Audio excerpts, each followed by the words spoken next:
মোহাম্মদ শহীদুল্লাহর পল্লী সাহিত্য প্রবন্ধটি আমাদের শেকড়কে চেনার এক অনন্য দলিল। নবম-দশম শ্রেণীর শিক্ষার্থীদের জন্য এই প্রবন্ধটি বোঝা খুব জরুরি, কারণ এটি আমাদের শেখায় যে প্রকৃত সাহিত্য কেবল শহরের দালানকোঠায় নয়, বরং বাংলার ধুলোমাটি আর গ্রামের সাধারণ মানুষের হৃদয়ে লুকিয়ে আছে। চলো এই প্রবন্ধটির মূল কথাগুলো আমরা একটি বিস্তারিত আলোচনার মাধ্যমে বুঝে নিই। এই প্রবন্ধটির লেখক প্রখ্যাত ভাষাবিদ ডক্টর মোহাম্মদ শহীদুল্লাহ। তিনি শুরুতেই একটি চমৎকার কথা বলেছেন। পল্লীগ্রামের শহরের মতো গায়ক, বাদক বা নর্তক নেই ঠিকই, কিন্তু সেখানে সৌন্দর্যের কোনো অভাব নেই। কোকিল দোয়েলের গান, নদীর কুলকুল ধ্বনি আর বাতাসের মর্মর শব্দ পল্লীর অভাব পূর্ণ করে দিচ্ছে। লেখক আক্ষেপ করে বলেছেন, আমরা যেমন বাতাসের সাগরে ডুবে থেকে বাতাসের কথা ভুলে যাই, তেমনি পল্লীতে বাস করেও আমরা বুঝতে পারি না আমাদের চারপাশে কত বড় সাহিত্যের ভাণ্ডার ছড়িয়ে আছে।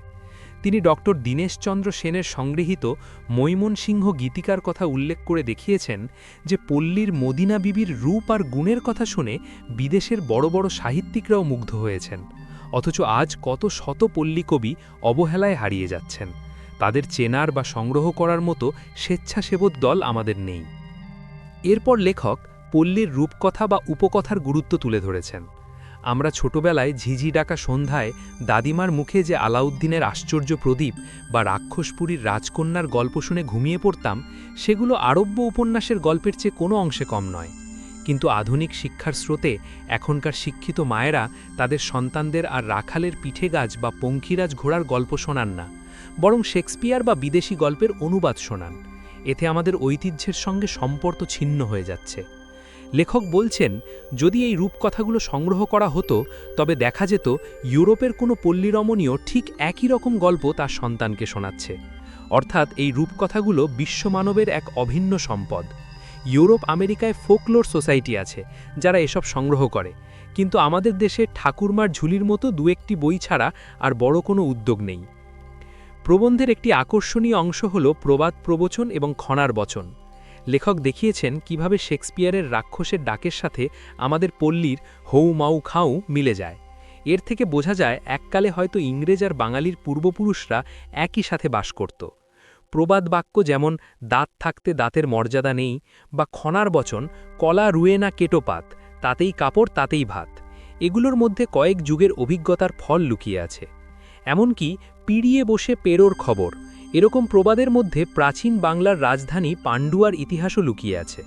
কিন্তু আজ ডুগডুগি বাজিয়ে বলা ছড়া বা রোদ হচ্ছে পানি হচ্ছে খেকশিয়ালির বিয়ে হচ্ছে, এসব ছড়াও মানুষ ভুলতে বসেছে। আমাদের নিজস্ব খেলাধুলা যেমন কাপাটি বা হাডুডুগু এবং তার সাথে জড়িয়ে থাকা বুলিগুলো আজ ফুটবল ক্রিকেটের ভিড়ে হারিয়ে যাচ্ছে। পল্লী গানের বিষয়টিকে লেখক এক অমূল্য রত্ন বলেছেন। জারি গান, ভাটিয়ালি, রাখালি আর মারফতি গানের যে অফুরন্ত ভাণ্ডার আমাদের গ্রামে আছে, তাতে যে গভীর তত্ত্বজ্ঞান আর আনন্দ লুকিয়ে আছে, তার তুলনা শহরের আধুনিক গান হতে পারে না। মন মাঝি তোর বৈঠা নেড়ে, এই গানের সুর আর ভাবের কাছে শহরের গান ম্লান হয়ে যায়, অথচ আমরা আজ সেগুলোকে চাষার গান বলে অবজ্ঞা করছি। লেখক আরও বলছেন যে বর্তমান বাংলা সাহিত্যের 15 আনাই হল নাগরিক সাহিত্য। সেখানে আছে রাজরাজরার কথা, বিজলি বাতি, সিনেমা আর চায়ের কাপে ফুঁ দেওয়ার কথা। পল্লীর কৃষক, জেলে আর মজুরদের সুখ দুঃখের কথা সেখানে ঠাঁই পায় না। সবশেষে লেখক একটি জোরালো দাবি জানিয়েছেন। তিনি বলেছেন, এখন সময় এসেছে শহরের বালাখানা বা প্রাসাদের পাশে পল্লী সাহিত্যর এক জোড়া বাংলা ঘর তোলার। অর্থাৎ আমাদের এমন কবি আর সাহিত্যিক দরকার যারা শহরের চশমা পড়া চোখের সামনে পল্লীর খাঁটি ছবিটা তুলে ধরবেন। পল্লী সাহিত্য হল হিন্দু মুসলমান নির্বিশেষে সকলের সাধারণ সম্পত্তি। যেমন মায়ের দুধে সব সন্তানের সমান অধিকার, তেমনি পল্লী সাহিত্যেও এদেশের প্রতিটি মানুষের অধিকার সমান। লেখক সাবধান করে দিয়েছেন যে যদি আমরা এই প্রাচীন সম্পদকে রক্ষা করতে না পারি, তবে আমাদের জাতি হিসাবে কোনো ভিত্তি থাকবে না। সার কথা হল, পল্লী সাহিত্য কেবল নিছক কিছু গান বা গল্পের সমষ্টি নয়, এটি আমাদের অস্তিত্বের শেকড়। একে রক্ষা করা এবং আধুনিক বিশ্বের কাছে পৌঁছে দেওয়াই হল আজকের সময়ের সবচেয়ে বড় কাজ। আমাদের উচিত অবজ্ঞা ছেড়ে এই অমূল্য খনি থেকে রত্ন সংগ্রহ করা।